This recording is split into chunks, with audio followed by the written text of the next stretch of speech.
Hello, welcome back to my channel. Now, actually, this show was supposed to be called Whining Wednesday, but I did stats on this show. We've done it twice on a Wednesday, and was it 7 times on a Tuesday? So, wow, yeah, we're up to 9 shows already. That's a more impressive stat right there. Yeah, so it's almost consistently always on the Tuesday, but welcome to Whining Wednesday on a Tuesday again. Big up, Kelks. How are you? Good. The stress from my morning is now gone, so it's all good. Great. So I can give you more stress talking about Man City, specifically Aston Villa. Now, also Dortmund are on right now, and they're I think they're going to penalties in a cup shoot, so that could be a little dicey. Well, Dortmund, we play them soon in our next Champions League opponent, Argentina. Yeah, also on Wednesday. the schedule just does not want us to stream on a Wednesday. It just doesn't. We are eternally banished to Tuesday. Well, yeah. Sad days. But well, there's the international break, but actually, I'm going out of town for that, so I won't even be around. So still no Wednesday. It just will not happen. It's physically impossible to get this show done on a Wednesday. Whining Tuesday. We'll just rename it to Whining Tuesday at this point. But no, I think against Aston Villa. I mean, we've spoken about this on Patrick's channel on the show, which was a show. That wasn't even planned. I was just like, I think people want to rant, and then they wanted to rant, and then we had a bunch of technical difficulties at the end. It was quite a show. Yeah, and at the end, I just blanked out at the end. I closed my thing, my camera, and I was just playing chess. I was like, Jesus Christ, these guys. Anyhow, I warned you. I told you that the streams just happen when we have certain panelists on together. That just happens. There's nothing we can do. Yeah. I noticed. I'm not built for that. I'm gonna be honest. Anyhow, I digress. Against Aston Villa, I think we all agree the midfield was problematic, and the wingers can't score. We're playing Swansea soon. So against Swansea, I expect a lot of rotation, and maybe Shetty and Marmoush to start. So I don't know, where are you with all of that? Yeah, we won't beat a dead horse, but yeah, the Pep just got the lineup completely wrong. I mean, I think he was trying to redo the treble system just because it had worked at Villarreal, but I think what we're just realizing is that system only works if there's a DM, and we just have this curse at Villa Park. We haven't had a DM there for 3 seasons, and no coincidence, we've lost 3 seasons in a row. Because the first time Rodri was suspended, then Rodri was injured, and then Rodri was injured again, and then Nico G was injured.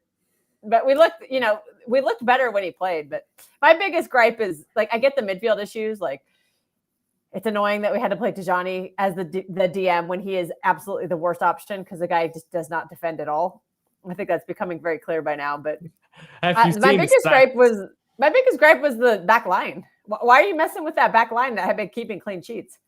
I just didn't get that. Like, why are you benching Nico O'Reilly? I didn't get that. Like, Joshko's terrible as a left back, and he's even said he doesn't like to play it. So why do you keep doing that? Like, I don't think we need John Stones as a center back in that game because I don't think he's good enough for games like that anymore. I'm sorry. Like, I know that's not to denigrate everything he's done in the past. Like, he's been a great servant for the club, but his body just is broken.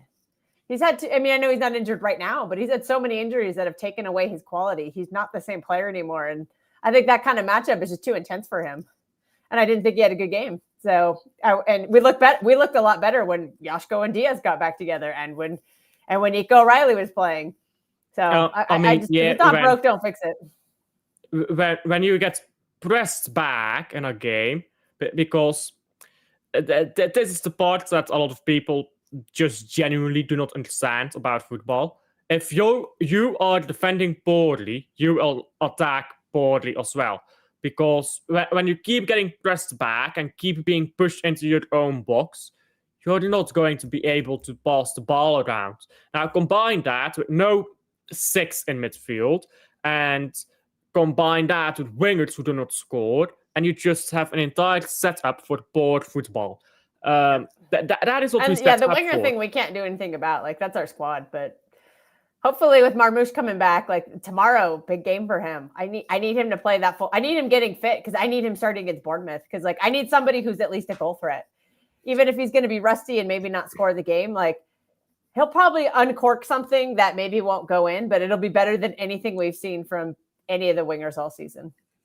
Like he's gonna try. He's not gonna be scared. Like I think Savinho gets scared a lot. Uh-oh, did we lose Alfie? No, or did I get lost? I don't know what happened. I'm just gonna keep talking and see what happens. Okay, there. Now he's back. I was like, oh, we lost Alfie. Are you there? Yeah, I'm here. Are you here? Okay. Am I here? Yes. Okay. Technical difficulties across all platforms. Seriously, yeah. Beautiful. Well, after last week when you messaged me, you're like, go back and come in. I didn't see that for a while. Oh man. Oh, Dortmund just gave up the first penalty. Dortmund's going to go out on penalties, I think. They've got a bunch of kits. They can't hold their nerves. But, I mean, yeah, talking about kits, they can't hold their nerves. Savio. You said Savio gets scared. He's a kid in our league with, let's put it frankly, tough players who will kick the shit out of you if you try to score. I think he does get scared. I've said this before. I think he can't handle the Premier League energy. I don't think he can. I think he feels claustrophobic when there's 3 big centre backs around him. Marmoush does not have that same problem. So I do think we have to get Marmoush back in. Earlier, you said it's not really anyone's fault that wingers can't score. That's just our squad. I would say, I agree, it's not Pep's fault that we have poor wingers, but I would say that we still have to make those substitutions earlier. If we know that's our problem, make those Marmoush and Sherky substitutions earlier. Oh, he missed. Sorry, I got slightly distracted. I'm pen watch here. No, it's true. Yeah, but that's been a problem with Pep for years. We've been whining about this for years. He never makes the subs in time whenever we drop points. Like that's just a Pep. I don't think that's going to change. I just think that's Pep, and maybe there is a fitness thing going on with Marmoush and Turkey. Maybe they can't go more than 15 or 20 minutes or whatever. I don't know, but tomorrow's the game. I need to start seeing the minutes ramping up. So. I don't know, but also I guess we could kind of blame Pep for Savinho because I think he specifically said in a presser that he was the one who blocked Savinho from being sold last summer. Well, so maybe we can't blame him on that one. He wasn't the only one, to be fair. Soriano blocked it, and Khaldoon blocked it as well. I mean, 3 people blocked it together. So Soriano didn't want Savinho to leave. Khaldoon didn't want Savio to leave, and Pep didn't want Savio to leave. The only one who wanted to accept the offer was Hugo. So, I mean, and Hugo is the newest stair. He's not going to overrule anyone. So, yeah, he's got no power, not yet. Yeah, even if Pep said go on, sell Savio, Soriano, and Khaldoon will one up him. So. No, I think Pep could have said what he wanted about Savio. We'd still be with him. So I can't blame Pep for that. What I can blame Pep for is what I've seen on the pitch. Yeah. I mean, I'm not just going to go on the Aston Villa game. I think every single game where we've dropped points so far this season, except for Europe, has been because of Pep. Now, Monaco, I think Pep got it right, and the players stopped it. But I'm talking about Premier League exclusively. All the games we've dropped points, I think, is on Pep. Tottenham, okay, you get unlucky. That midfield was wrong. Even if that midfield is wrong, it's know it comes off unlucky. Why put on Ake? Yeah, that's definitely a problem. But I think Pep did made a big mistake in that midfield. Unfortunately, that was just too new of a midfield. They weren't, I don't think that was the game to start Ryan Cherky in. Unfortunately, like I wanted him to see it the 10, but it's a second game, and he'd played like 10 minutes before. Oh, Dortmund have won! Yay! Dortmund advance! Yay! Frankfurt missed 2 pens, and Dortmund scored all 4 of them. Yay! The mini yellow wall at Frankfurt is going off. Frankfurt bottle jobs at home. At home, what are you gonna do? But anyways, yeah. So I think in that Spurs game, that midfield was just completely wrong. But some of that was just, Rodri couldn't start the game. Unfortunately, he came on and he looked fine. And even though I've been the most anti-Bernardo person, that is a game where you start Bernardo in the midfield just to babysit the new players, because those were all 3 new players. The one who'd been there the longest was Nico G. And that was before Nico G's form improved. And so he was still struggling at that point, and he needed a babysitter. And you could see the goal we gave up, the one with Trafford and Nico G disaster class, that's where you needed Bernardo to be the babysitter in that game. And he wasn't, and then when he comes on as a sub, he's not going to make an impact because he's not going to help you score a goal. So yeah, Pep got that one completely wrong. And the Brighton game, I think that was just unfortunate because we were playing fine until Husnov got injured. I think this system is just kind of frail right now because it seems to have 2 players that we can't live without. And those two positions or players just keep getting injured. Luckily, because, at the beginning of the season, it was Husanov. Luckily, Nunes has been stepping up. I'm going to give him some credit because I'm pretty hard on him, but he's cut the bozo moments out. He's looking a lot better as a defender. But before that happened, Husanov was looking a lot better, but now Husanov is, he missed all that time and Nunes stepped up. And then at the same time, Nico G also finally started playing better without, when Rodri wasn't there. So now we finally have some competent backups, but then Nico G gets injured. It's are we just cursed? It's these 2 very critical positions just keep having issues. And then the whole system seems to fall apart. And I think there's also some sentimentality with Pep. He can't let go to Bernardo and he can't let go of Stones. And for once, Stones is actually, I thought by now Stones would have taken himself out of the lineup with an injury, and he hasn't. And unfortunately, his play is kind of hurting us, I think. I think he's just not good enough for most games that he's playing. And John Stones. But he's playing all the games because Pep loves him and trusts him. And I think it's hurting us. I think those 2 players are just not good enough for a big game like Aston Villa, where they were. Bernardo, if you have to play him in that game, do what you did the Arsenal game. Put him out on the right wing, and he was very effective. I don't think he was good enough for that midfield. That was just the wrong choice for me. Yeah, no, John Stones waited until he was washed to become a consistently available player.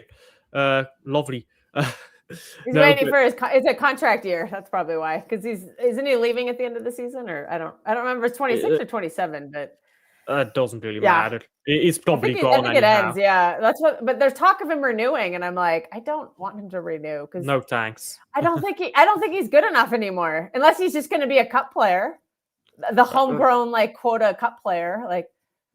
But I don't trust Pep not to try to throw him into a big game and then we lose because of that. That would be awful. Yeah. No thanks. No thanks. Listen. Are there games on right? Oh, there are. Apparently, there are some Carabao Cup games on right now. Yeah, it's meant to be Carabao Cup. Okay, which one should I put on? I have to put one on in the background. There's Grimsby Town hosting Brentford, or the Wycombe. I'm probably not saying that. Grimsby Town, the ones who beat Man United. Yeah, or Wrexham and Cardiff City, the Wales battle. What should I? That's interesting. All the Premier League games are on tomorrow. Yeah, the Premier League games are the ones people actually care about. Yeah, right. Well, the good news is a lot of Premier League teams are going out tomorrow because they're all playing each other. Beautiful. We're the only ones who aren't. Well, I mean, maybe all 3 of them will win today. Hey, maybe Palace will beat Liverpool again. Oh, jeez. I'll put Wrexham on. Just in the background, just to have a little. Palace could have beaten Liverpool 3 times already by October. Wow. Who had that on their bingo card? But see, unfortunately, we needed Palace to beat Arsenal, and they didn't. Arsenal is up on Wrexham. Arsenal is 1-0 and pray. The moment they don't get a set piece going their way, they're fucked. Well, they're going their way right now, but maybe they're getting it out of their system early. I don't know. I have to hope so, because if we're gonna keep dropping points, man, there may not be enough time. We may run out of time to catch up. We may catch up, but it may be too little, too late. That's been my biggest fear this entire season, is that we would dick around too long in the first half of the season, which we already did against Spurs, which we already did against Brighton, which we already did against Aston Villa, which we kind of did against Arsenal. Although part of that was just because Husanov just got fucking injured again. Like, just how frustrating is it? Like, every time we drop points, it's like because a key player gets injured, and it's like it's always the same 2 key players that keep getting injured. It's so frustrating, or positions, I should say. It's like none of these scrubs are getting injured. It's just the good players that we need. They keep getting injured, and it's somebody put up on Twitter yesterday. It was going around or somewhere. It was in a chat, maybe. I don't know if it was on Twitter. It was like, this is City's best starting 11, and I'm like, yeah, half of these players have missed most of the season. Like, we can't get this team on paper because like we can't get anybody healthy. We can't get it on the pitch. I mean, but yeah, we can't even like they're barely in training. Like Pep today said, Rodri, who knows? Like Rodri is in training, but he's on his own. He's not with the rest yet. He is yesterday. There's the picture of him with everybody. Okay. Yeah, he's recently joined the rest in training, which probably means he's going to maybe play a few minutes at the end against Bournemouth. Yeah, that's my guess. Yeah, he said he's not involved tomorrow. I don't think Haaland's going to be involved either. Elina Haaland. Hey man, did you watch his YouTube video? That's pretty cool video. I did watch that. I think he and I are like the same person because like I go to farms and I buy my food that way. Like I go pick up the steak from the ranch and stuff, and I got people delivering chicken to my house from their little chicken farms, and I buy eggs and they're all honey and all that stuff. Unfortunately, raw milk is illegal in the state I live in, so I can't source it in Nevada, but I can get it in California. You're just like, what? The cooking and the food. I'm like, that's how Erling Haaland and I are the same person. I cook all my food and do all that stuff. Spirit animal. Spirit footballer. My observation of that is these footballers are fucking rich, and they don't give a fuck. Basically what I already know. Well, it's nice to know they're supporting local farms. I Hey, big up to Haaland for that. Giving all his money to that little old lady, so she'll be quite. I bet you she gets a lot of business because it'll be like, oh my god, Erling Haaland comes here. Oh, this must be good food. She's going to start up a corporate empire now because of that. Oh no! And then he'll just move on to the next farm, and her whole model will collapse. But the thing is, then everyone will go to that farm, and now Dad will start a corporate empire. Yep. Do you know Mansa Musa? No. That is a wonderful story for anyone who doesn't know it. I'll swear down, this is the funniest story in all of history. So Mansa Musa is generally considered to be the richest person that has ever been. And he was so rich, he decided to go on a tour to one of the holy cities in Islam. I'm not sure which city it was, but he went on a tour. He went all the way. Every city he went to, he dropped gold. He threw gold on the streets to show how rich he is. He went to Cairo, and he threw so much gold in the streets that the value of gold became less than the value of salt, because there was more gold in the city than there was salt. He was so rich. So he had to come back to the city, which he had completely ruined the economy of, and buy back all his gold that he threw there with salt. I'll swear now, it's one of the funniest stories ever. If you actually go read through about Mansa Musa, how did you even get it? I don't know, but if you actually read through Mansa Musa's story, they're fucking hilarious. So are we going to tell Elon Musk to read that story? Jeff Bezos, come on, the Koch brothers. The thing is, Elon Musk is not even rich enough to do that. Elon Musk can't go to Rome right now to drop so much money in the city that money has no more value. He literally doesn't. No one has ever been that rich. It's actually insane. Big up the deal. Should have beat Arsenal too. That stupid Martinelli equalizer does not happen with Husanov on the pitch. But he got injured, so you can't. Exactly. I know. That's what I keep saying, man. Exactly. Like the most important player in any system Pep has run this season gets injured. Yeah. And the backups can't do the job. Haaland has we had yet to be everybody. We injured. had all these treble winners. Zach A. with Stones. We threw the whole kitchen sink out there in a low block, and we still couldn't do it. It was like we've not given up a single goal in an open play while Husinov has been on the pitch this season.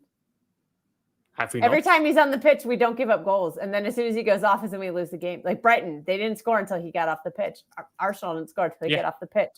I think Spurs didn't score until I don't even remember. Was he even on the pitch that game? I don't know. He wasn't. He must not have been, yeah. I don't know why. Wasn't he? I don't know, actually. I think he was substituted on. I think he was substituted on against Spurs. Oh. He's had a lot of injury problems, though. And I think that's all these players who never get injuries are all of a sudden getting injured for City. I don't know what the deal is. City needs to win all games till January. That's probably not going to happen.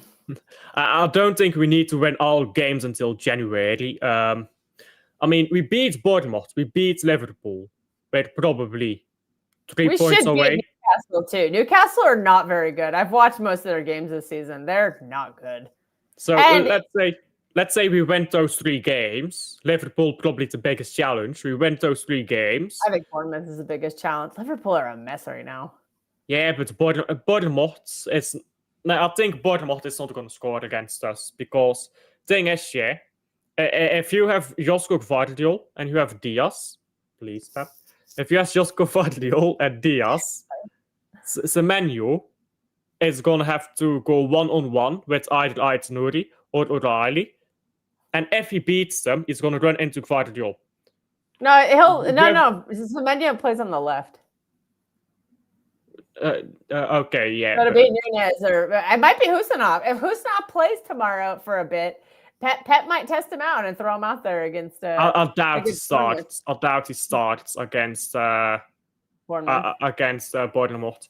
But no, what I mean, it's the menu. It's the only guy who makes things happen.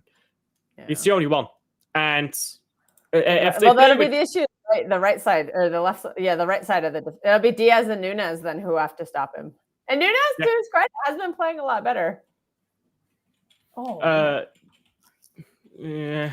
Well, Nunez has been playing okay, but the thing is, it's one thing to play okay against mediocre opposition. Exactly. It's not a thing to do it against proper players. I don't know if I trust him to be able to go 1v1 with Semenyo. That's a tough. He's one of the best. He's been one of the best players in the league so far. Like that's a really tough ask for a midfielder who's not a defender. By the way, I would feel comfortable. I would feel much more comfortable with Husinov man marking him, but again, we can't get him fit. It's so aggravating. We can't get anybody fit. They don't stay fit. They keep getting injured at crucial moments, and then when it's time to come back into the team, we're always playing the most difficult teams, and you just can't throw them into a big game. It's like, you need to ease them in, and it's frustrating. We can't catch a break. I'm just watching, by the way, Semenyo's games. He's apparently played half his games on the right wing and the other half on the left wing.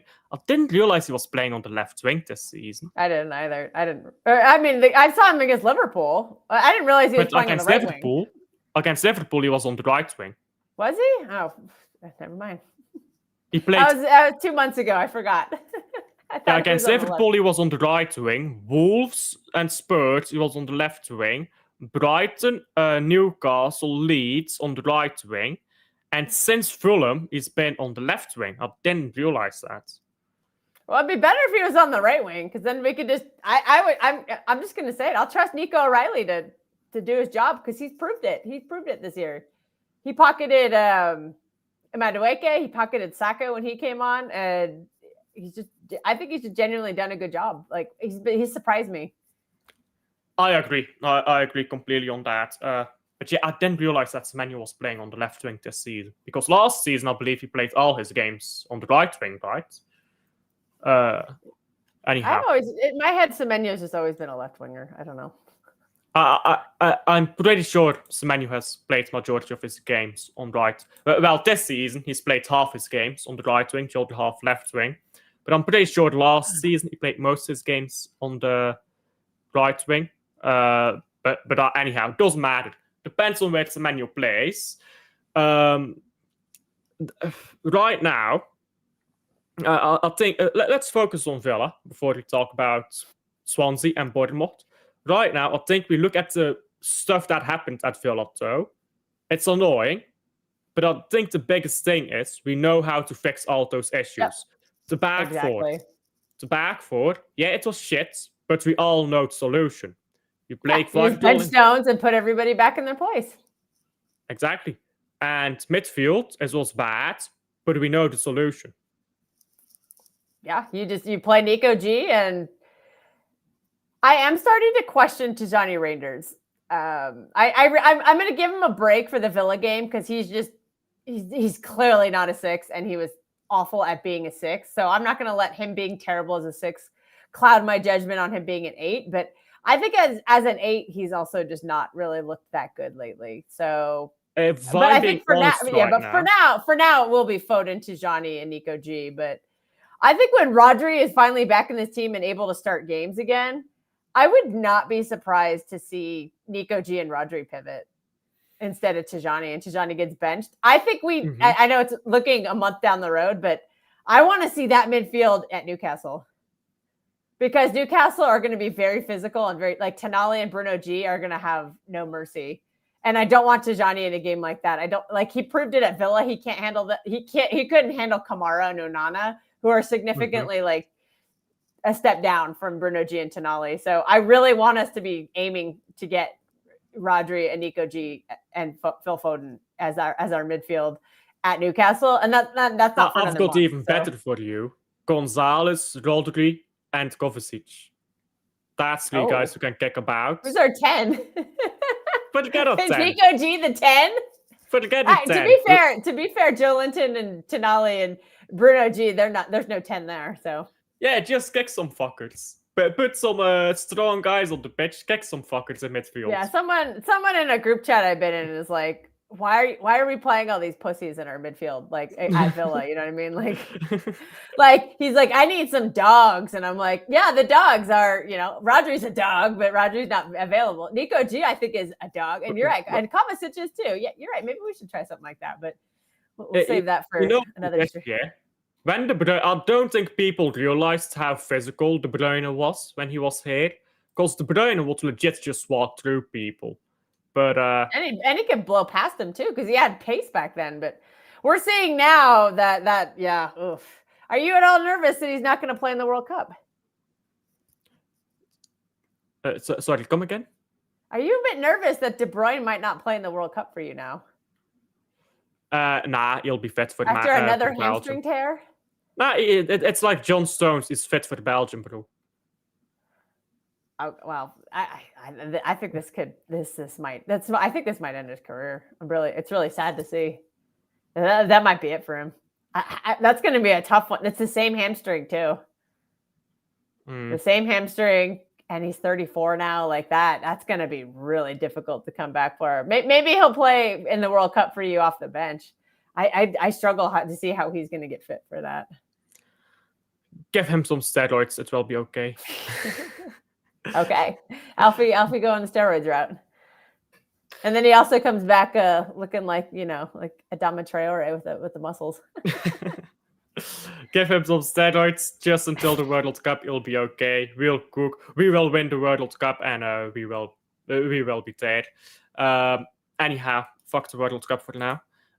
Chelsea won it, but Spain's winning the World Cup. Chelsea won the World Cup, but look at them. Oh God. Yeah. Everybody lost this weekend except for Arsenal, so they're just sitting pretty right now. Well, everybody else just eats themselves alive. So they're them and their awful set pieces are just humming away. But apparently Saliba got injured, so who knows? But then again, they have shit though. Well, that Mascara guy is really good, and if he plays, that's nervous time. Have you watched Mascara? He's been quite good. Not really. I've not really watched him, but okay, maybe they've got someone good there, another player who's never been in pressure. Watch Saliba because he can't handle pressure, and Mascara crumble again when it's March. Also, Hincapi is he was on the Leverkusen team, so he actually has some like balls, some metal, some bottle. Would you take the Bruges centre back as Man City backup option? I don't watch Bruges. I don't know. Honest answer. Come on now. Oh, is this just an analogy? Okay. Come on, I don't honest know. answer. If I just tell you right now, I'll say no because I've never seen him play. Okay, he benched Hincapié, international team. Oh. So if a Bruges centre back is benching Hincapié, I'm sorry, that is not something Arsenal needs to be relying on. I think he's just their cup player, so I don't think you'll see him in any big. We all know it'll be Gabriel and Saliba in the big games. Yeah, but that's the thing. That's if they're both fit. Every team has one point where they don't have all their players fit for a big game. Man City didn't have all their players fit at the start of the season. Arsenal will have a point where not everyone is fit. Every team does. When that time comes, Arsenal's bench looks like a fucking piece of cheese. It's fucked, mate. There's holes everywhere. They can't win anything with that bench. They can't win anything with that starting 11 because those players have no balls. They've won fuck all in their career. They can't win shit with that team, especially with that manager. They need to be going in for the Carabao Cup, but they'll bin that off again. Yeah, I think it says a lot that they've still only scored 5 open play goals this season. After signing like a 60, 70 million pound striker. Like, let's talk about sorry, that. Brother, you went to the wrong team. You're going to get 10 goals at this season, the rate you're going. What do you think about that world-class striker? He's not world-class. He never was. He's overrated. Yeah, he led up a bunch of like bottom-table Portuguese teams. Oh, and then he won the most goals of the Ballon d'Or, whatever those awards were. Like, sorry, Shania Twain. That don't impress me much. The Gerd Muller Award, which, by the way, Erling Haaland won that playing in the Premier League. Just saying. And Erling Haaland got robbed of the Ballon d'Or. Like, legitimately robbed of the Ballon d'Or. Yeah, but the Ballon d'Or is a joke award, and it's... No, Rodri won it. So was Rodri's Ballon d'Or a joke? No, but okay, let's go through the Ballon d'Ors recently, in recent history. Dembele, was he the best player in the world? Last season, it was maybe Mo Salah, but it comes down to the Champions League. It always does. And Salah got eliminated. Bullshit. It's about players, not about teams. Oh. So Salah had a ton of GNA. Marmoush had a ton of GNA, wasn't even in the top 30. That's a bunch of crap. Yeah. Rafinha had a really good season. I guess if you're going to go by GNA, you have to say Gyökeres. But the context is it was in a terrible league. I think there was a guy in the Turkish league who like outscored him. I don't. But I'd say Donnarumma. It wasn't Osimhen, it was someone else. I'd say Donnarumma was better for PSG than Dembele. In the Champions League, yeah, and we all know that they have no competition in Ligue 1. Ligue 1 is very fun to watch, but you're watching the fight for second place because nobody's going to come close to first. Yeah. But the fight for second is very fun. Yeah, but that's what I mean. That's what I mean with Ballon d'Or. Dembele won it, playing in, let's be honest, not that impressive of a league. He wasn't even the best player in the Champions League for PSG. I don't think Dembele should have won it. I'm happy for him. I think he deserves it on just the performance level and yada yada. But was he the best player? No.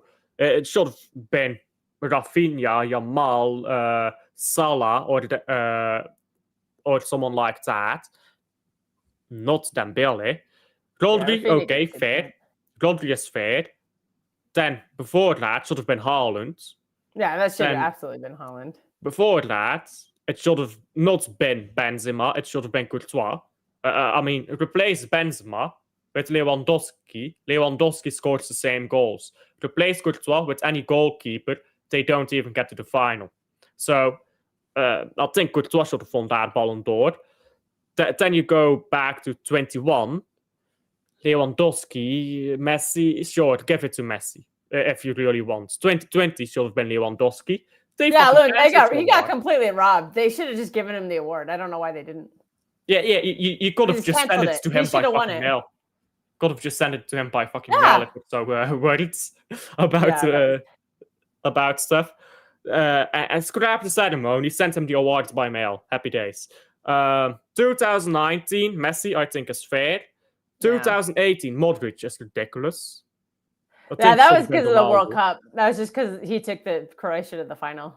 Yeah, I think that should have been Ronaldo. They're gonna if Madrid fans are gonna say Rodri is the worst winner ever, you might want to take a look at Modric, because Modric lost the final. Rodri won the final at least, and he was named the best player of the tournament. Was Modric? He wasn't the best player of the 2018. He wasn't the Golden Ball winner. Wasn't it Mbappe? No, I do think it was Modric. It was. Yeah, I do think Modric was the Golden Ball winner. No, because he didn't score any goals, obviously. So it usually goes to the highest goal scorer. The boot and the ball usually go to the same player, or typically, if they can. Not always. Messi won the Golden Ball, but not the Golden Boot in 22. Yeah, I think he won the Golden Ball, but not the Golden Boot in 2014. Also.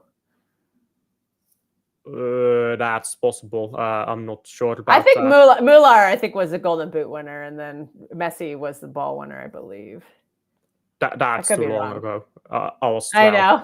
I was 12. That's just my last proud moment. Is my family's German, so I root for Germany in Europe because and in international tournaments because the United States will never win a major international tournament because we're garbage. So I go back. I have to dig back into the family well because most Americans are we all came over in the in the 20s or whatever. My grandma came over in the late 20s, early 30s during those times. The times we shall not discuss at great length. Moving on. Literally, but she was born in Germany, so I'm like, well, at least I have I have blood that was born in Germany. I have family from Switzerland. Calm down with that blood. It kicks into action sometimes. Yeah, you seen that stuff by the German was it Chancellor, I believe. I'm not sure who it was. That the United States has been pressuring Germany to remilitarize. They came out. They could have just said, we're going to rebuild our army to help the United States and the EU. No, they came out. We are going to have the strongest army in Europe. They gave an entire fucking speech about it. Like, bro, you tickle that instinct. Everybody gets nervous. You tickle that instinct. They kick into. They skip all the gates. They just go to turbo. Actually, I'm Swiss. My family is also my grandpa's family. Yeah, always neutral. Yes. But if we're going through the Ballon d'Or, I think the majority of them are kind of nonsense, to be honest. Like Kaká, was he the best player when he won it? Probably not. But I was not watching football very hardcore back then. I'm just gonna out myself. Neither was I, to be fair, but I'm just saying he wasn't the best in the world. You were too young, that's why. Yeah, but I watched. But I mean, the thing is, if you're watching stuff when you're literally like 6, 7, 8, 9 years old, you just like what you remember is just all wrong, and it's hello, big up to him. Bertoscini FC is back. There we go. That guy, Bertoscini, the front three, Bertoscini, Vermont, and the Ketelaar, I guess, with De Bruyne, Van Aken in midfield. That's winning us the World Cup. De Bruyne, Van Aken, Tielemans midfield. With that. I do like Tielemans. Tielemans very good. And is Onana your DM? Fuck Onana, mates. Of course, he showed up. Yeah, he showed up on Sunday. This guy is the dumbest footballer I've ever seen. Like, oh my god, this guy gives me seizures, man. He was man of the match against Tijani Rangers. Well, Tijani Rangers is a twin. Oh, he was so bad. I think I've got more muscle than Tijani. Do you know what they call Dutch? What? Femboy German. There you go. Oh. There you go, Maybe Tijani. They need the steroids. Weren't those Western Germans on steroids? Or was that Eastern German? The Olympic scandal of like the 30s and I think it went on for a while, and then it became the Soviets who were doing all the doping, and I don't know who's doping now. Probably still the Russians, although they're banned from everything. So I don't know. You know, I wasn't born right when the Soviet Union still existed. I was alive, but I don't remember it at all. Okay, like I think I was like 7 or 8 when it collapsed, and I have no memory. You're not that old yet, is what you're saying. We didn't have cell phones in those days, so you actually had to watch the news. And when I was 7 years old, I was not watching the news. I was watching cartoons. I think that's the universal 7-year-old experience. I mean, maybe not anymore nowadays. Yeah, now they all have phones. They're like, oh, I'm on Twitter. It's like, what? You're a kid. Get out of here. Go away. Go outside. Throw the phone in the toilet and go outside. I think I was in the ideal generation where you got a cell phone when you first went to high school. I think I was in that ideal generation. Age your first cell phone, you're in high school. You've already been a kid. Nowadays, these kids with fucking cell phones, Jesus Christ, I feel sorry for them. Because they don't go outside. They don't go play football with their friends, like that kind of stuff. We're going to have a serious drought of talent in the next few years. Exactly. The only place they're playing street ball is in like South America and Central America. That's about it. And Africa, of course, but in Europe, I don't know. Bro, European streets are dead. Also, it's like a ghost town if you walk around. Unless you go to like a touristy place, but then it's all tourists. Yeah. That's just never been the culture here, but you know, there's usually stuff at the parks and whatever. Our problem is we're pay to play, and so people can't afford it anymore, so it's going to be different. I don't know what's going to, not that we had a talent pool to begin with, but we're really not going to have a talent pool it's just going to be a bunch of rich snobs, and we'll see if they're any good or not, because they're going to be the only ones who can afford it. Beautiful. Capitalism. Inflation. Hey, Bobby Fischer. I'm not going to go into details, but Bobby Fischer, the kid from where was he? Queens? Is that the place? He was somewhere from New York. Somewhere in New York, at one of the boroughs. Yeah, probably. Yeah. He's a small kid from somewhere in New York that took on the entire Soviet state. He was funded by the FBI, but narratives. Igor Thiago is on the bench for the Brentford. They don't need Igor Thiago, I hope, for the Grimsby. They're not as bad as Man United. Although they're picking up form. We're level on points with them. Anderlecht is winning 2-0 at halftime. Big up to him for the scores in the Belgian Cup. Listen, Man United, we all know what Man United is going to do. They're going to beat, is it Forest? And then against Spurs, Brennan Johnson will score an equalizer in the 98th minute. Okay. We all know. It's just going to happen. Reeling back to Man City, because we do have Swansea next. Who would you play against Swansea? I did a preview stream earlier. Let me pull up my team. I had Trafford in goal. For the back line, I said Mateus Nunes at right back, just because I think Kusadov will play. I don't think he could start, but we start Nunes, sub him off. Center back, I put Stones and Ake, and then left back, Ait Nori. He needs minutes. You play him. The midfield, I put Kovacic as the 6. This is going to be controversial, but I put Rico Lewis as the 8, and then Turkey 10. And then up front, I did Savinho, Marmoush, and Oscar Bob. And then you can rotate some starters in and out. I think Divine Mukasa can come in.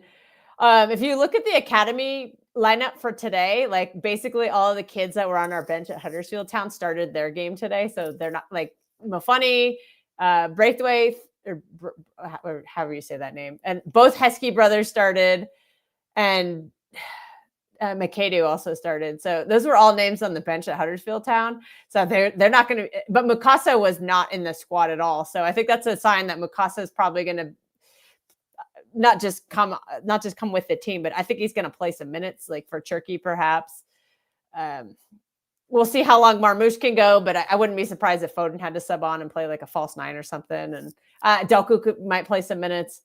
I don't know exactly where Mukasa would play. He could be a 10. He could go out on the wing, but I'd like Oscar Bob to get the full 90, even if he just doesn't stay in the wing the whole time. He could play in the 10 too. So I just think he needs some minutes and some consistency because I thought he was poor against Villa, but we abandoned the right side of the pitch. I don't think he was that involved in the game because everything was just running down the left. So it's hard for me to blame him for not having the greatest game when I just don't think he was that involved.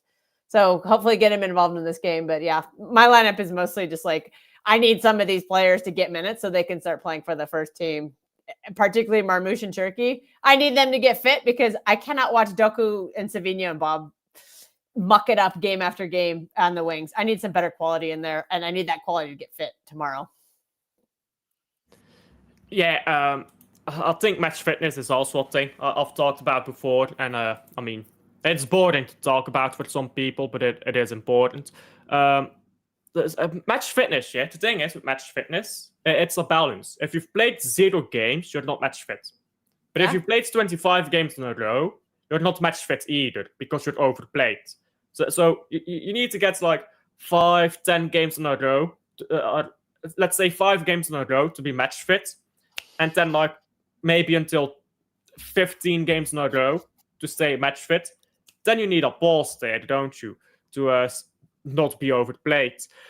I think Foden could start, to be honest, because we're going to need someone in there that's a bit more goal threat than a bunch of young players. And again, Cherki might start, depends on fitness. I'd personally go with Foden, to be honest, to start, because I think Foden, one, you can take him off with Cherki at half time, and two, I think he's more able to play a few games. He doesn't look as tired as some of the other players. Yeah, I figured Mukasa can also take a lot of those minutes too, or some, at least in the second half. I don't think Pep would start him, but yeah. But the big one for me is Marmoush. I am desperate. I'm desperate for Marmoush to just get the minutes because I need Marmoush to start at Bournemouth or against Bournemouth. Sorry, because it's at the Etihad. I need him to start that game. It is just absolutely just painful to watch everybody else just be terrible around Holland and Holland to get isolated into a game because they'll do that. They're going to just start isolating him and double and triple teaming him again. And it's going to work because we can't score goals. No one else is scoring goals. So I can't watch Doku just be terrible on the left or Savinho be terrible on the left. I need Marmoush out there because even if he misses a chance, I think he's going to attract more attention. He's going to open up space for other players in a way that Savinho and Doku just don't. And particularly Savinho, like you will see players double up on Doku because they are a little scared of him. They don't care about Savinho. If washed up Matty Cash was able to handle Savinho, like that's just frustrating, man. Like I need someone out there like creating some space, and I think Marmoush can do that because he had almost 40 G&A combined last season across all of the competitions that he played in. Like I need that back in the field. Like I need that back on the pitch like immediately. Like I need him to start that game against Bournemouth. We should have just bought like every winger ever in the history of football. We probably should have sold Savinho and bought a better winger. The problem is that last summer the winger I wanted to sell, Doku, I don't think anybody wanted. So if we can get Doku, I would sell him next summer. I would sell Doku and I'd get a better winger. I still think Doku is just not good enough. We've seen enough. I know your opinion very well on Doku. Like he's great at dribbling, but like in the final third, man, you've had this is your third season, and I'm not seeing that much of an improvement. Oh wow, Brentford is up 3-0 on Grimsby Town. The Fulham game is 1-1, and then Cardiff City are beating Wrexham. That's your updates. The thing is, though, Doku is 21. I think he's 22 or 23 now. Sorry, I meant Savio. Yeah, Savio's 2021. Yeah, he's still very young. I'll give him a little more grace. I will. No, I'm telling you why I don't give him more grace. Oh, okay. At 21 years old, Sani had 15 goals, I believe, and 17 assists.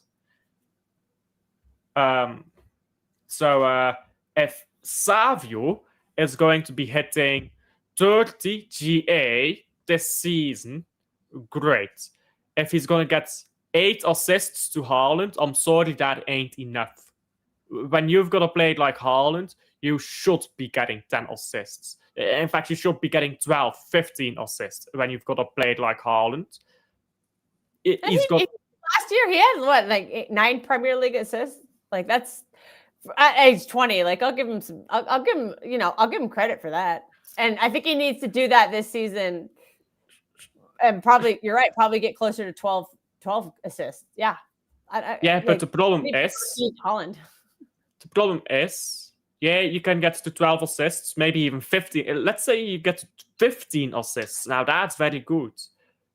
And if he gets 15 assists, I'm keeping him. But if he scores 1 goal, I'm sorry. I think there's swingers out there who can do better.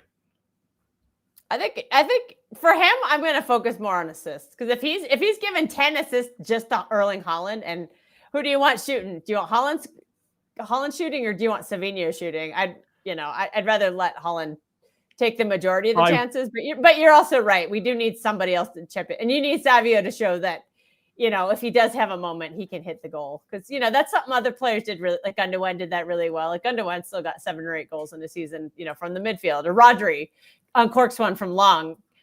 So yeah, ideally the wingers would be scoring a lot more, but I think our system right now is just designed to feed Haaland, and so. As long as they are competently feeding Haaland, or I would even say excessively feeding him, and then also contributing a few goals themselves, then it can work. But that's right now it's across the board not good enough. That's fine. That system is built to feed Haaland, but they're not finding Haaland. So that's the problem. Yeah, that's the problem. So that's just a problem. 2, Savio has gotten into scoring positions, has not scored. I don't care if you get... And another reason, you have to do it because you have to keep the defense honest. Yeah. Because otherwise, they'll just ignore him. Like, you see defenses all the time. They just ignore Bernardo Silva. They don't care. They're like, you can have the ball. We don't give a shit, because we know you're not going to do anything with it. We can't have more than one of those players on the pitch at the same time. And unfortunately, the story of the season for all 4 people who played on the wing, it has been that story. Oscar Bob, has he even taken a shot this season? He has taken a few shots, but he's not scored anything. Yeah. I know he's got like 1 assist, maybe 2. But he got an assist in the Wolves game, but I don't remember. He might have gotten 1 in the Cup game, but I actually don't remember. Let me see here. Oscar Bob or Sav? Oscar Bob. Yeah, Savinho has the goal against Huddersfield Town, and I know he has the assist against Villarreal. So Bob has 1 assist. Yeah, that was the Wolves game. Yeah.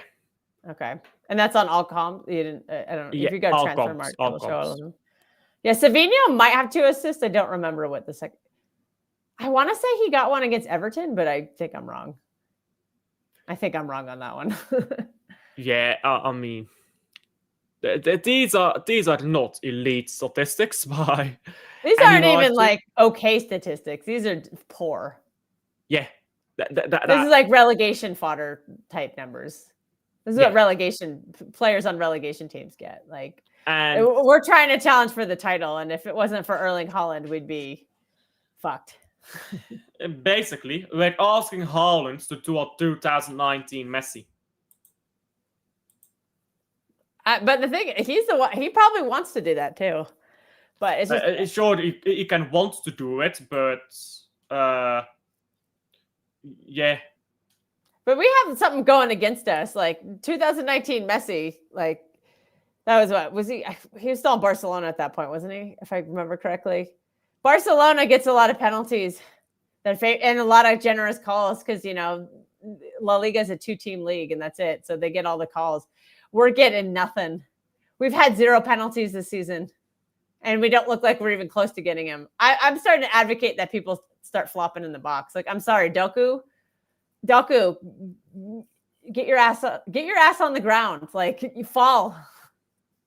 I don't care if you get a yellow for simulation, man. You need to try to get a penalty because some ref's going to eat it up. Like, I don't know who, but We're not getting any penalties, man. And I think Mbappe's gotten 6 or 7 of them this season. He scored 6, and I think he missed one last week. But like Harry Kane, just stat padding with the penalties. We need some penalties, man.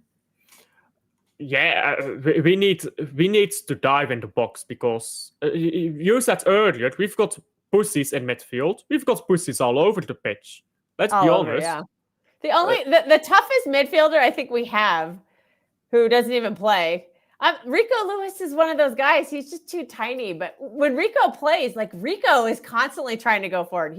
There was that graphic on Twitter about the half space and how he's the only one getting into that half space.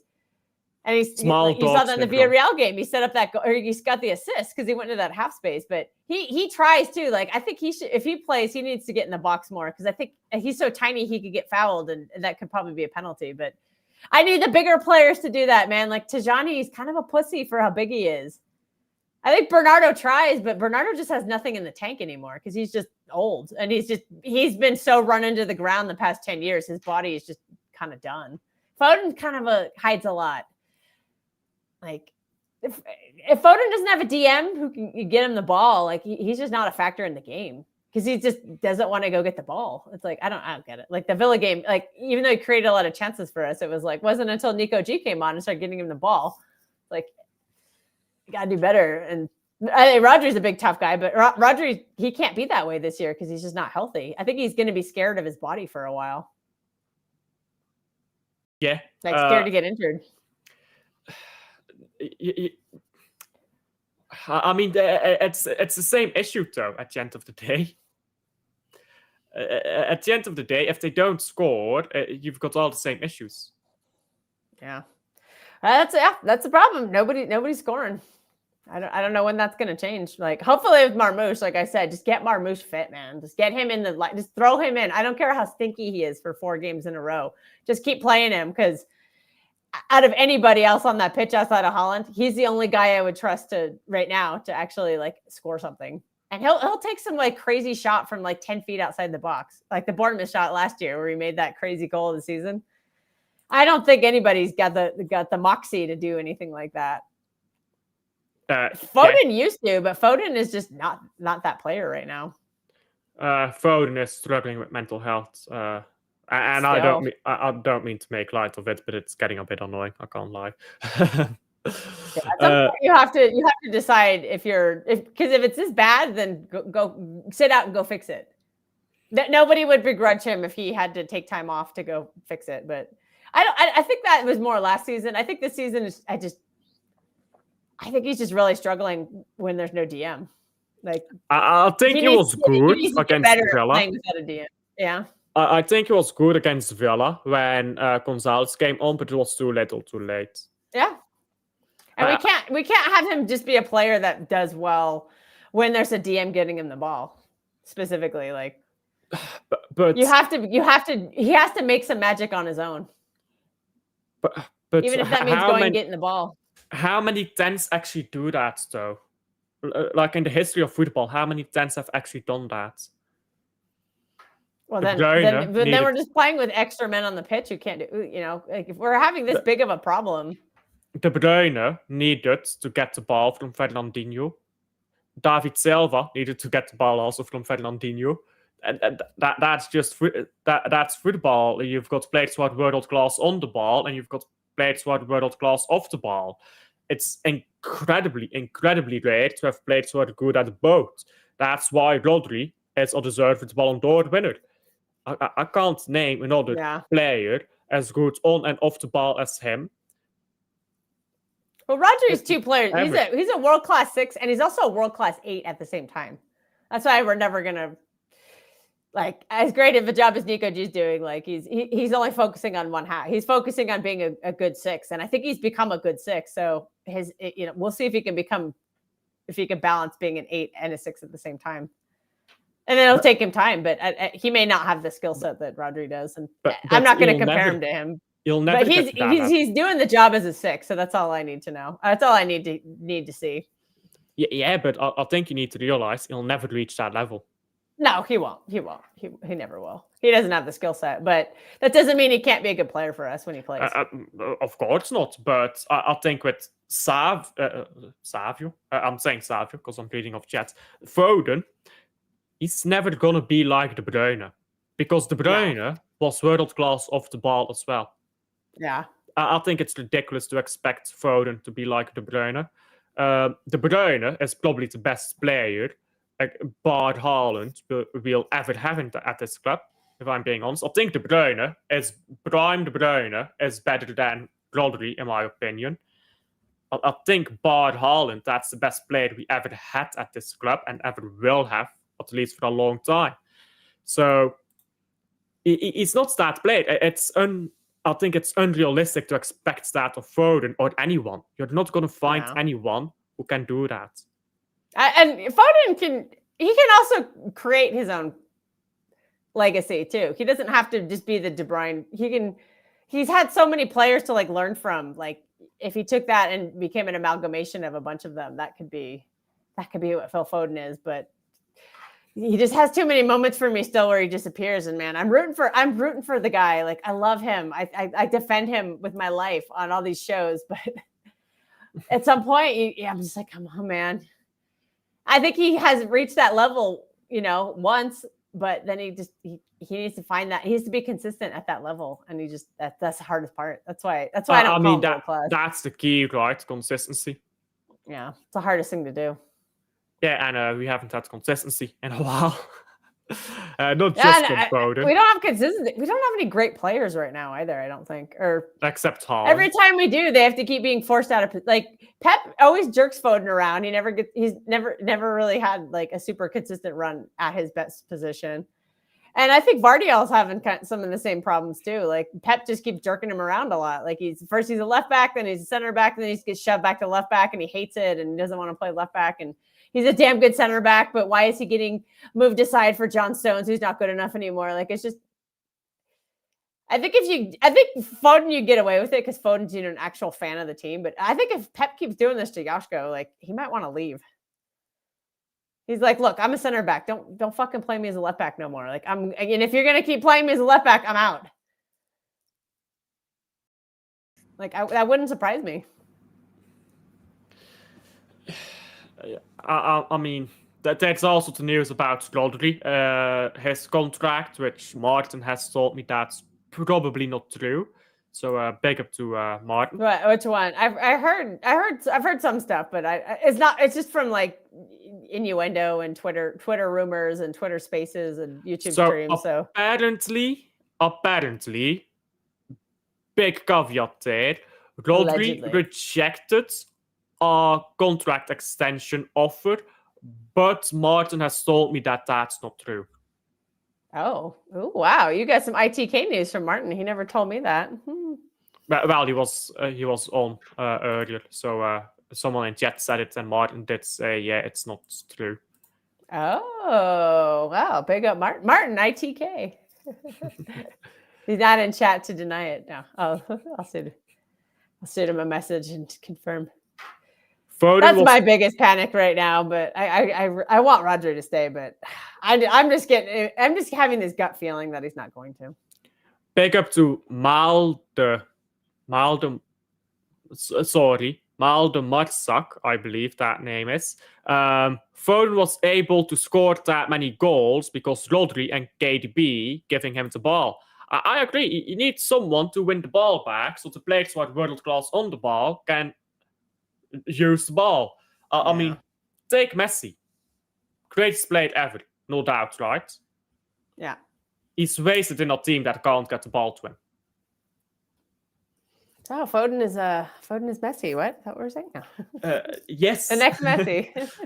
He just needs someone to get in the ball, but that seems to be a problem in the past 2 years because we can't keep the DMs healthy. Nico G is still I think that is when Nico G plays as a 6. I think that is something he needs to work on, but I'm going to give him grace, like I said, because he's learning the position.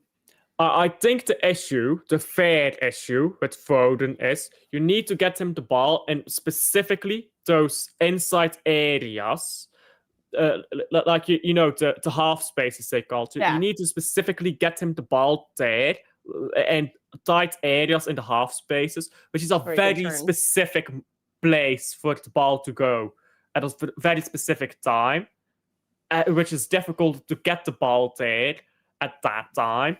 Yeah. So it's very specific when Foden can use the ball, but when he does use it, he uses it at a very high level. Yeah. It's just hard to find that piece, the bridge between the defense. I think it's better to sell Rodri and cash out, says Mulder Marsak. I don't. No. Because you're selling 2 players.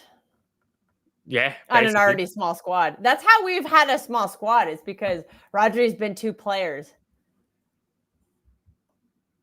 He's been 2 players. Yeah. I think at times Foden has been 2 players. Like at times, Vardiol has been 2 players because he's maybe not so much that because left center back is pretty much that's not 2 players, but you've just had these players who can just do so many things. Like Bernardo has been like 5 players at certain times. Like that guy just does everything. So you've had that, and I think for Rodri specifically, he is literally 2 players at once on the pitch at the same time. Like you're kind of playing with an extra man with Rodri because he does all the 6 work and he does all he's a great 8 too.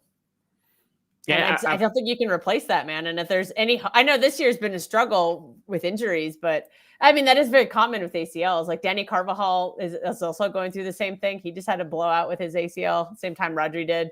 Van Dijk struggled a lot after his first season back from his ACL, but look at him. Like after the next 3 seasons, he played almost every game, and he was So I have to hope that Rodri can get back to that.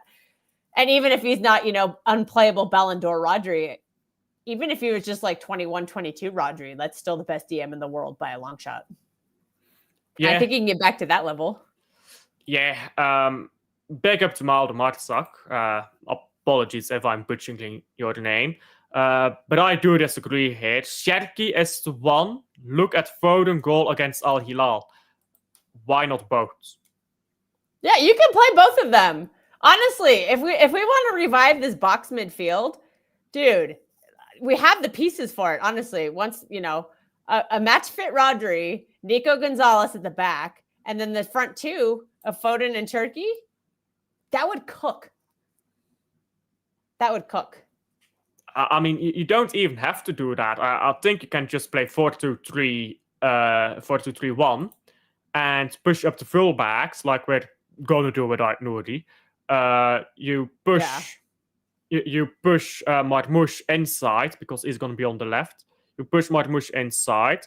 You have Cherki, and you have these guys rotating with each other because that's what they're going to do all game. Yeah, rotations. They'll cause riot. Yeah, and you can do that if you have a solid back line.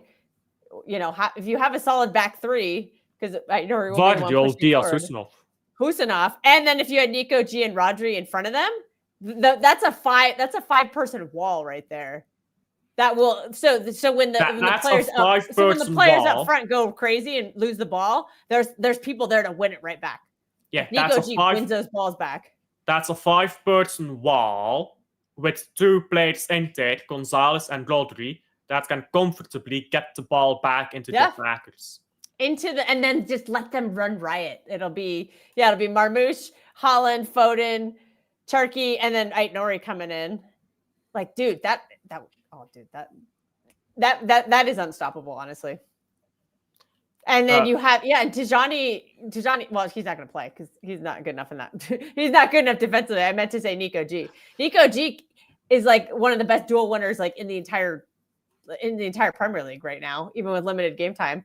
And we know what Rodri does defensively. He wins all those balls back too. So yeah, not only would they win it back, they would be able to quickly get it forward. Yeah, Tijani. So there is no counter threat because like they can just scoop it. They can clean up the mess that fast. I do have to say about Tijani though. I joked about this. I joked earlier calling him a fanboy German, but he's honestly moving like a fucking twink. I can't lie. Yeah. This guy is.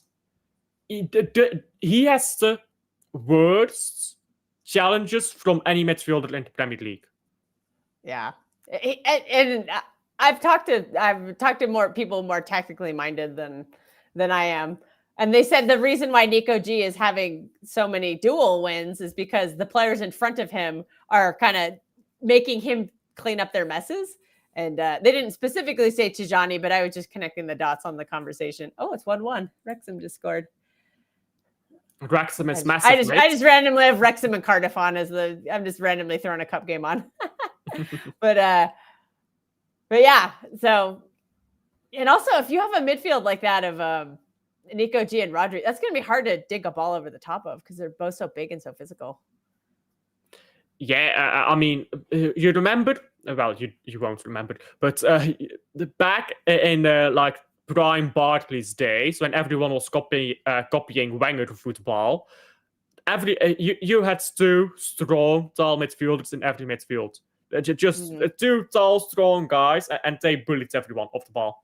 That's kind of what we're doing right now, I think. Yeah, I think Tijani. I'm not going to give up on him because, like I said, it's only been like 10 games or whatever in all comps, 15 games. I don't know.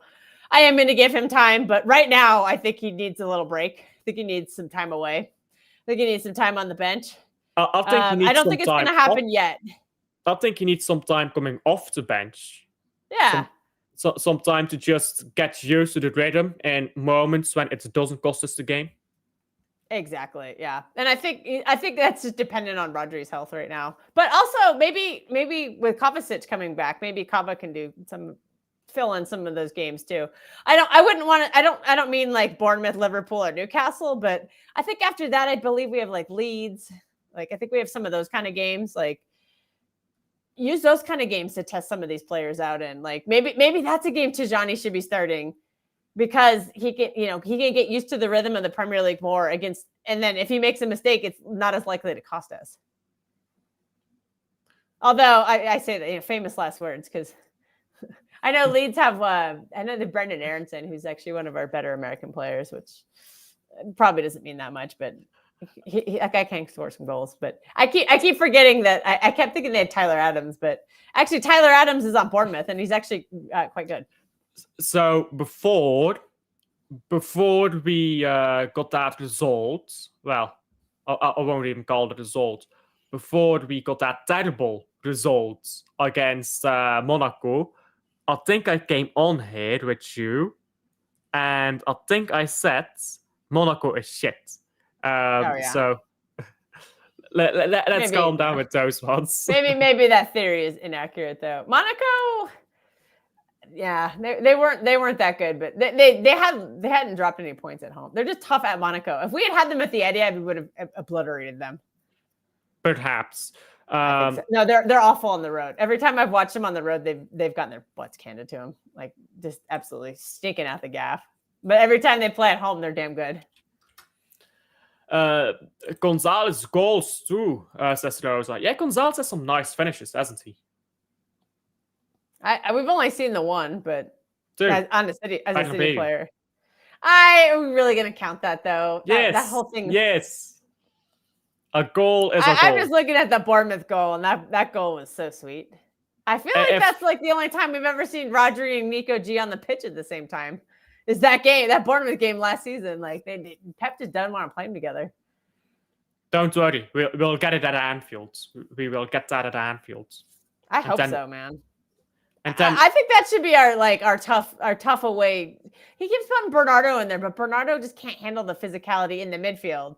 Like I said earlier, like if you want Bernardo in those kind of big games, do what you did at Arsenal. Put him on the wing where he's not going to cause any problems. Like you can he can do his defending out there, and he's great at it. Like him and Nunes seem to have some sort of symmetry, and but in the midfield in a big game, man, he just offers nothing.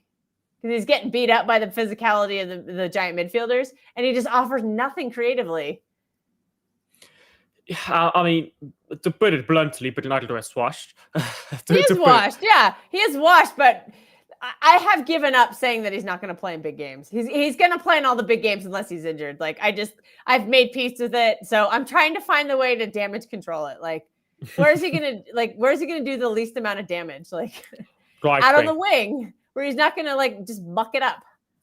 Like, I don't mind that much, but yeah, I mean, GX Ronaldo, he still has a role to play in this team, but Or bring him off the I bench in a big game where he has shown that he's very good coming off the bench in some of those games. I think yeah, part but of the problem is that our press has been so shitty. And he's like the only one trying to press. The problem is he's just not good at pressing anymore. But like he's still our best presser, which shows how like terrible the press has become. did, Like the did you wingers don't see? press. Like it's just so bad. Did you see our press against Aston Villa? Yeah, Was a clip I going saw the around. clip, man, where it was like, oh, like 7 of them couldn't get the ball back. I'm like, what are you doing? This is so But bad. the problem is they're just running. It's one at a time. It's just running. That's not how you press. Like some of these players we've gotten rid of who we've said were not good enough in the past, like Sterling, even Gabriel Jesus, Julian Alvarez. Those guys are pressing monsters. And I'm like, nobody does that. I know why Holland doesn't. Holland's the only one who can get away with being kind of lazy about it because he's the only one scoring goals. I don't press occasionally here and there, but he's also an injury risk because if he gets injured, we're absolutely screwed. So he's the only one I'm going to give a free pass to. But I'm like, Savinho, if you're not scoring goals or setting up goals, you need to be a pressing monster. You need to track back. Like you need to do everything else right. And he's not. I mean, he's not the only one, though. I guess Oscar Bob's press can be decent. And he tracks back, too. But, like, I don't know. Well, to be fair, Doku doesn't do any of that. So to be fair, we've got some pressing players. Marmoush, injured. Sherky, injured. Gonzalez, he presses from midfield. Yeah, from the midfield, yeah. Rodri, not really pressing, but keeps it solid. Injured. Injured. So our entire press is injured. Yeah. And then we just had some rotten luck. Yeah, basically. Some bad luck. Alf is doing the autism things. What? What is the autism thing? Is it where you roll your eyes? Like, no. If you are autistic, you definitely have noticed this about me before. But autistic people will sometimes just keep moving their eyes to the corners of the, like, you go to the left corner, to the right corner, to the right up, to the left up. Oh. Autistic people do that sometimes. Now you're going to make me paranoid that I'm doing it. I'll ask somebody about that because I know somebody who is. But yeah, I don't even notice when I do that. By the way, I'll just do that, and then like I've seen it myself do it sometimes on like recordings of myself watching back streams, and I'm like, that's I should stop doing that. But I don't notice that I'm doing that while I'm doing it. Yeah, I think we all have our quirks like that. Yeah, Reinders might be a better winger than the ones we have. Oh, I think we're getting a bit desperate there, aren't we? I'm not gonna lie. If we're trying the youth experiment on the wings, fuck it. Put Divine Mukasa out on the wing. I want to see what he does. but Mukasa is gonna get bullied physically if he. I don't know. He's pretty big. He's much taller than Doku, Savinho, or Bob. He's tall. He's a big kid. I'm looking needs to fill out a little, but he's right much taller than they are. Mukasa is 1.80 meters. So how tall is Savio? I'm guessing 1.75. I have to look up one. We said 1.8 meters. Yeah. Sorry, I'm Americans. We don't do metric. We're stupid. Yeah, she's doing the converting now. I have to convert. Okay, let me see. What is it? Savio is only 4 centimeters smaller. So they're pretty much the same height. Length. Okay, 1.8 meters, which is 5'10". That's pretty big. And you said Savinho is what, 1.76. 76? Yeah. Savinho does not look 5'9" to me. Savinho looks 5'7", which would be. Let me see what that is. Sorry. What do you mean? We're going into a translation war here. What do you mean? It doesn't look 5'9" to me. He does not look 5'9". He looks like he's 5'7". He is 1.76 though, and that's 5'9". Oops. Wait. How many? Wait. I can't even. Actually, Eze, but actually Eze is actually smaller than Mikasa. Oh. So It's for 1.78. when I'm watching on TV, I think that Savinio is 1.7 meters tall. But that's because he's made of sticks. He's a stickman. That's why you think he's shorter. Everyone says Rico Lewis needs to go to the gym. How about fucking Savinio goes with him? Put some muscle on, brother. Gym dates. Oh God. Yeah, because Doku may be short, but he's a little more muscly, and he can handle the physicality a little bit more. He does, but the problem is the height thing. He does get thrown to the ground a lot. Nah, that's not a problem. Do it in the box, Doku. Do it in the box. That's not a problem if you know how to dive. Yeah, he needs to learn how to dive. Start studying Kylian Mbappe or Jude Bellingham. Or both. Both. The problem is they have a Real Madrid a badge on their shirt, so somebody just goes like blows past them or something, or messes their hair up. Red card, penalty, red card. they have some corruption on their side. Yeah, back from some other days that we don't need to talk about. But we are rich enough. We are rich enough to buy the corruption now. Yeah, we need to start buying them off, man. Come on, Sheikh Mansour. Time to get the brown envelopes out again. Caldoon, we need brown envelopes. How much does it cost to buy a Premier League title? Because everyone says we buy the league. Can we just like go to put a price tag on it, man? Buy? I would say. Is this like a bidding war that BGMOL does, where they like bid whoever gets to win the league? Oh, then we're all screwed because Newcastle would be able to outbid everybody. The PIF is worth more than the rest of the teams combined. Yeah, but they gave up on Newcastle. Don't worry. Maybe. I don't know. We'll see. Right now they're not doing too hot, but Wissa being out, Wissa could make a difference because they've got German Steve Ultimata. Yeah, call him German Steve. Steve's like, I don't even look like him. I'm like, yeah, you do. I'm gonna quickly look up what Ultimata looks like.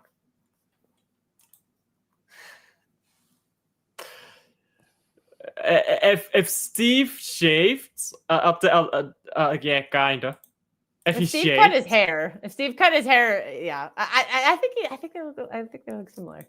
Anyway, we're not going to have time to get distracted though, because I just start working 5 minutes. Yeah, you do have to go. So we'll round up as you have to go soon.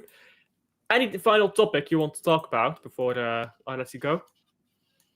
No, I think we've whined enough. I think the audience might be tired of it. I'm gonna get some angry messages on my phone. You're whining too much. Have enough. You can never have enough of whining, but you can have a job to do. Unfortunately, big up to the American G's who are out doing their jobs right now, while I'm going to bed soon. Thank you as always for coming on, Cal. Always fun to have you, and big up to everyone in chat today because we've actually had quite a bit of views on this stream, which is great because YouTube's algorithm has been dead, for those who aren't aware. Anyhow, we'll round up there. Alfred's in building because we're going to redirect this stream over to... I already forgot where I set it up to. We're going to redirect this stream. So big up, show good support, and I'll see you guys on the next one. See you next time. Bye guys.